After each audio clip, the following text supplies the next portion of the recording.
বন্ধুরা, অন্নপূর্ণা যোজনার যে আগস্ট মাসের যে টাকা সেটা কবে ঢুকবে সেটা নিয়ে উপভোক্তাদের মধ্যে একটা সংশয় তৈরি হয়েছে এবং একটা বিভ্রান্তি তৈরি হয়েছে।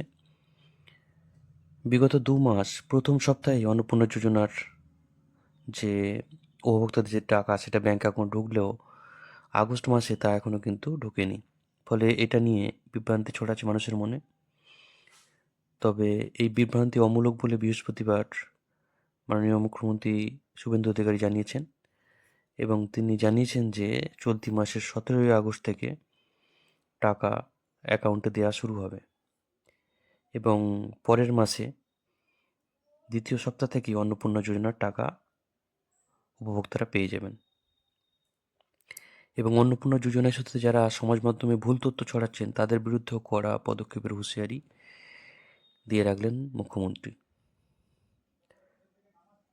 এবং এ প্রসঙ্গে উল্লেখ্য যে 31 জুলাই পর্যন্ত আবেদন গ্রহণ করা হয়েছে এবং সেগুলো যাচাই করা চলছে। মোট 2,61,00,000 আবেদন এসছে, যা যাচাই করে যোগ্য প্রাপকদের অ্যাকাউন্টে টাকা পাঠানো হবে এবং এই যে যোগ্যতা সেটা যাচাই করার জন্যেই কিন্তু এতটা দেরি হচ্ছে।